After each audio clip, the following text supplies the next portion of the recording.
When I was young, my earliest exposure to indigenous cultures did not come from textbooks. It came from elementary school, if you can believe it. The Thanksgiving celebrations we held there. We would reenact crossing the Mayflower, crafting hand turkeys, and celebrated a romanticized, peaceful exchange between colonists and Native Americans. Reflecting on this now, I can see how sanitized this version of history was, erasing things like the truths of colonization, land theft, and the resilience of indigenous communities. Later, my understanding was further shaped by Hollywood. Movies like Disney's Pocahontas, Wingapo. Wingapo. And how we say goodbye. Anna. I like hello better. It's called a helmet. or Night at the Museum, where indigenous figures like Sacagawea appeared as beautiful, quiet exhibits or relics of the distant past. Back then, films were a trustworthy source, and if it appeared on the screen, it seemed undeniably real. You saw it with your own eyes. So now do I understand the bias, especially beginning with early media that constructed a frozen image of indigenous life based more on fantasy and external myths than truths. In this video, we'll explore how these false narratives were created, exploited, and now actively reclaimed. It's about the power dynamics behind storytelling, on who gets to hold the camera, who writes the scripts, and who's shaping the image, and why returning these narratives to indigenous voices matters so deeply.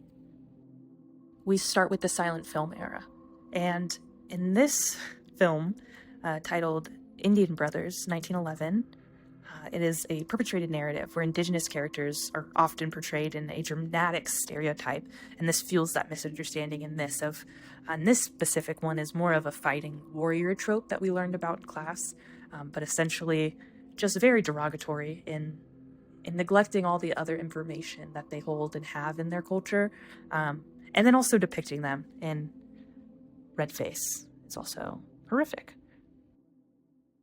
Similarly, we move on with documentarian style filming, which again still has a eerie tone to it in the way you're observing them in their culture, but it doesn't feel organic.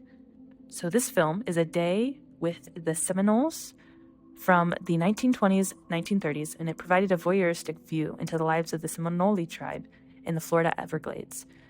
Despite it showing genuine aspects of Seminole daily life, like traditional clothing and green corn farming, its perspective was undeniably filtered through a colonial lens, ultimately reinforcing exoticized and simplified representation of Native cultures.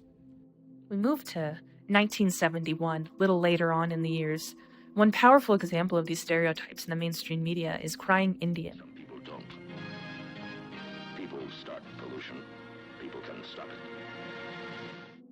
Anti-littering commercial featuring a native man paddling through pristine waters, stepping onto littered land, shedding a single tear, and the ad declares, "People start pollution. People can stop it." This ad was initially acclaimed as a moving public service announcement, one of Advertising Age's top 100 campaigns. And the truth behind this image was deeply problematic. The actor, Iron Eyes Cody, wasn't native. He was an Italian-American named Espera Oscar de Corti, who built his career portraying indigenous characters. Moreover, investigative journalism revealed that behind the commercial were some of America's biggest corporate polluters. And they wanted to push Keep America Beautiful campaign, and their true motive wasn't environmental care like the slogan insists, but rather shifting the blame for pollution from corporate responsibility to the individual consumers watching the commercial. So take that as you will. Kind of crazy that the crying ad wasn't even just a stereotype, it was corporate propaganda. One of my other artworks from class, Monk's Mound, a monumental earthwork which was from the Mississippian civilization at Cahokia, which exemplifies erasure. This myth of mound builders falsely attributed indigenous architecture achievements to other cultures, and it parallels with early cinema distorting indigenous history and erasing their cultural contributions because, a lot of people didn't believe that they could do this or make that. So, they reduced them to a stereotype and thinking of them in a certain way. And I think that definitely relays over to film and how we continued to see them past, the stories. Artist James Luna's provocative performance, The Artifact piece in 1987, directly confronted the dehumanization and museumification of indigenous cultures. By laying his living body in a museum exhibit case, Luna challenged the objectification inherent in the portrayal of Native Americans in museums and media.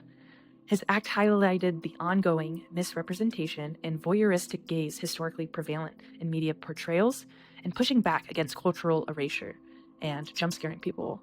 First haunted house, maybe? Artist Wendy Redstar humorously critiques historical stereotypes through her photographic series, 4 Seasons, 2006.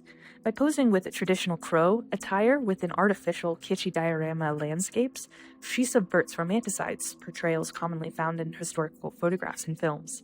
Her work reveals the artificiality and the absurdity behind stereotyped native imagery, reclaiming agency over her representation and narrative. Johnny Bulin's work, Magpie Geese and Water Lilies at the Waterhole, vividly illustrates the issue of cultural theft. In the 1980s, his sacred artwork was commercially reproduced without permission, prompting legal battles that underscored the significance of artistic ownership. And this directly mirrors the appropriation of indigenous narratives and imagery in early 20th century films, highlighting the broader implications of such theft. This contemporary series, Reservation Dogs, created by Sterling Harjo and Taika Waititi, represents a powerful reclamation of indigenous storytelling.